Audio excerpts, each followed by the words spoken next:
Welcome into another video here. We're just gonna do a full recap, a full review here of Week 2 in college football. We already have a couple college football Week 2 videos if you want to see them. It's about Texas-Tennessee games. That's on the channel. And then we went over the AP poll, gave my thoughts on that. So that's also on the channel. If you want to go check that out, you can hit the channel. Hit the subscribe button too while you're at it. But let's just get right into it. We'll review our bets too, and we'll talk about the games, the big ones, yada, yada, yada. Duke Northwestern on Friday night. We had the under 37, something like that, and it was good for the whole game. This under was good for the whole game. We got absolutely ruined here as this game went into overtime. And once college football goes into overtime, that means the under is shot.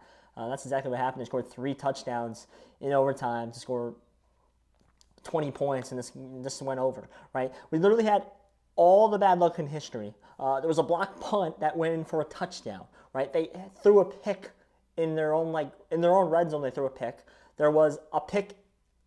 It was just bad. It was bad. It was bad. It was like everything that could go wrong went wrong in a lot of situations. And somehow we were still under by a mile. That's how good this bet was. And then it went into overtime. And the rest was history. It was a bad, bad loss. I was hoping that meant we were due. Maybe we were going to get something in the Saturday. But it was okay. It wasn't the greatest week. Texas, Michigan, I already made a video about that. Texas goes in there and absolutely slumps them. Big win for them. Rutgers wins against Akron. I only bring that up because I had Rutgers in my Big Ten Suicide League. So that's a good win for me.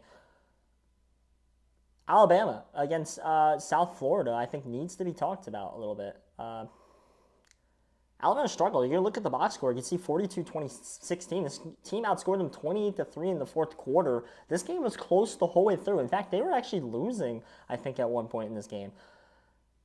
Or it was like 14-13. It was very close, and South Florida had a chance to take the lead. It was something like that, and I think a lot of AP voters probably woke up, saw Alabama won by a lot, and probably just penciled Alabama in at the 4 spot.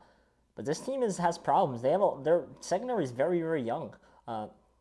And there's teams that can really pick that apart. I mean, they're going to Wisconsin this Saturday, and if Tyler Van Dyke can just act like a veteran quarterback, they might be able to push the ball in this Alabama team. I actually like Wisconsin plus the points in that game as of right now. This Bama team has issues. They got to figure some stuff out here. Notre Dame loses to Northern Illinois. Man, I mean, this is terrible. This is Marcus Freeman in a nutshell. He wins some big game and then he just loses. Like he lost to Marshall. This is it. Marcus Freeman is done. I'm not a Marcus Freeman fan.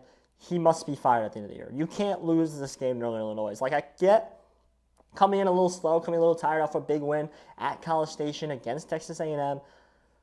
But you can't lose this game. Like win it by 7, win it by 10.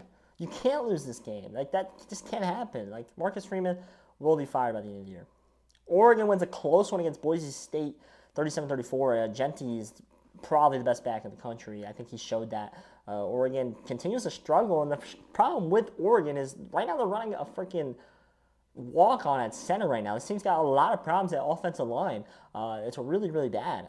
And when they play teams like Nebraska, they play teams like Iowa State, they play teams like Penn State, if they don't get some guys back from injury, they could have a lot of problems here. And I don't think Dylan Gabriel's playing amazing at the moment. I think this Oregon team also has a little bit of problems here. So we'll see what happens, but a close victory for them. Penn State goes down to the brink with Bowling Green and pulls out a victory. This Bowling Green team's good. I don't think a lot of people know that because it's Bowling Green and they've never been good probably in a long time. But this Bowling Green team is good. They're probably a top 15, top 10 group of 5 team in the country. And Penn State just came out a little sleepy after a big win last week against West Virginia on the road. So stuff like that happens in college football. Them, unlike a Notre Dame, pulled it out in the end, though. Utah beat Baylor. If you had that, it's a bad beat because Utah was winning that game pretty much all. Like, they were covering the whole game. And then Cameron Rising had a finger injury. He came out. The backup came in, couldn't put up points to save his life, and Baylor ends up back recovering this. So that is brutal if you had Utah minus the points here. But Baylor does cover. Utah ultimately wins, and this Utah team, I think, is better than the rest in the Big 12. Miami steamrolls, USC steamrolls, Tennessee steamrolled NC State. That's already in another video if you want to check that one out on my channel. Oklahoma wins a tight one against Houston. This Oklahoma team looks terrible right now. I think it's the line. The line looks bad. Like Temple was able to get through this line and get some tackles for loss against them, and Temple line looked horrible against Navy last week. So little struggles with Oklahoma. I think when they have to play Tennessee here at home, I'm a little nervous for them. I like Tennessee a lot in that game as they went down to the brink with a really bad Houston team. Oklahoma State beats Arkansas in overtime. Arkansas gave them this victory. Arkansas did a lot of dumb mistakes to give Oklahoma State this victory. Oklahoma State should have won in regular time, but they called a false start on that when it was clearly offsides in Arkansas. It was bad beat. Mike Gundy went crazy. Mike Gundy maybe has a jack up his sleeve. I don't know, but he needs to figure something out offensively because Ollie Gordon has not looked like Ollie Gordon. Genty's taken over this top running back role at Boise State, and Alan Bowman, I guess, is throwing better, I guess, but you can't rely on him every game. They got to get this offensive line working so they can get this run game working. A little bit nervous for Oklahoma State here. Kansas State comes back and wins Tulane after like a fumble 6 to pretty much guarantee him this win here. I think the problem with Kansas State, they're too inconsistent at quarterback. You got the young kid in Avery Johnson, who is good, yes, but at times is not, right? And I think he's a little inconsistent. I think that's probably because he's a young kid, he's a young guy. He doesn't know exactly what to do to close out games, but hopefully that gets better as the season comes along here. Kansas loses to Illinois. Like that one just smelled like upset to me. I wasn't in love with Kansas' performance in Week 1 against Linderwood. We knew Illinois could play defense. And they did, and they ended up beating Kansas in a very, very good game. I'm happy for that team. Don't know how they're not ranked, but that's besides the point. Hopefully the Big Ten. The Big Ten is showing like they're pretty good this year. Is the Big Ten. I think the SEC is really good. There's a chance all the teams that make the college football playoffs are from the Big Ten and the SEC because you could arguably power rate the top 15 teams and only have Big Ten SEC teams. Like that's kind of maybe outside of Miami and Utah. Miami, Utah, and the rest are Big Ten SEC teams. That's kind of crazy to think about it. Iowa State wins a great game coming back to beat Iowa. And Iowa tried to throw the ball. Like they didn't play conservative like they have been, and that's because they have a new offensive coordinator, and it ended up biting them in the butt a little bit here. So that's a little interesting one. Iowa, it's a heartbreaking loss for Iowa. I mean, but it's a big rivalry game. Anything can happen. You got to throw what you see out the window when those games happen, especially in college football. Hopefully they bounce back, and Iowa State, I think, now is showing that this is a sleepy good team here in the Big 12. You could maybe they could be the second best Big 12 team by the time this season ends. We'll see. Syracuse beats ranked Georgia Tech. Again, that's another one that just smelled upset. Kyle McCord balled out. This Kyle McCord, it seems confident in what he's doing, and he's confident in this organization. Well, not really in this program.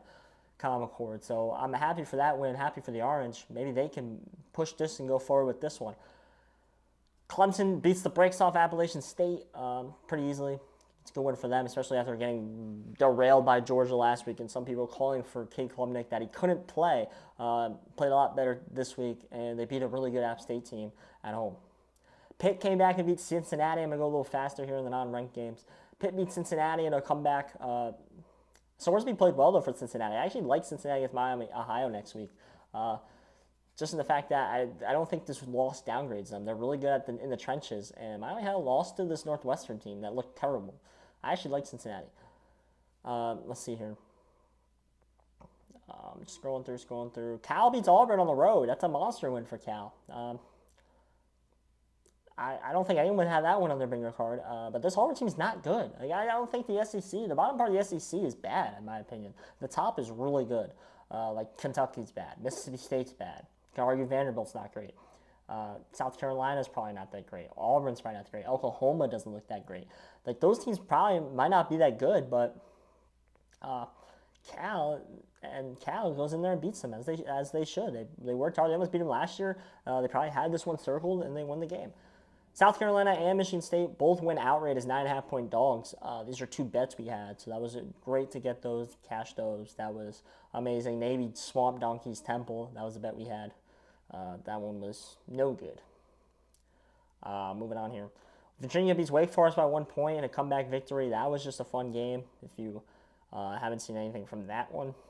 Nebraska Nebraska showed their defense is really good. Like, Colorado did not run the ball against them. Didn't even try. And Nebraska was daring them to. Nebraska had a light box the whole game, and Colorado could not run the ball. And that just shows how good this Nebraska front seven is. It's really good. The D lines are really good on this Nebraska team. Like, pretty scarily good.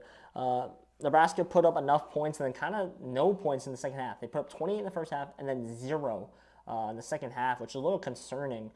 But I don't know. Maybe it was something they wanted to do. I don't know. I didn't love that they took their foot off the gas there to Nebraska, but maybe Shiloh Sanders got hurt and the defense got better. You could argue that Shiloh Sanders probably shouldn't be a starter on that team anyway, so maybe that's what it was. But ultimately, Nebraska gets the win. Washington State beats Texas Tech. This Texas Tech team is a swamp donkey. And I said prior to the season, this is a big question mark team. I think they showed that to be true. So Washington State won that game. And then finally, Arizona State was killing Mississippi State, killing them. I mean, Mississippi State, for a conference that's supposed to be known that they're good in the trenches, Mississippi State looks terrible in the trenches. Now, this still could be that Arizona State's really good. Like, this is 2 wins now where it's like they could have lost these games, and now they won very, very convincingly. They beat Wyoming at home, and now they beat Mississippi State at home. Two games where probably people were picking them to lose, right, at some point. They were killing Mississippi State. They let them come back. It was 30-23. I had 6.5. We got hooked here, which really sucks. But ultimately, it's a good win for them. That's going to conclude our Week 2 recap for the college football season. Thursday, we'll bring out a Week 3 slate. We'll talk about the Week 3 games. I'm Josh Wissey. That'll be Friday. That'll come out on Friday. I'll record it on Thursday. I'll come out on Friday. But I'm Josh Wissey. Hit the subscribe button.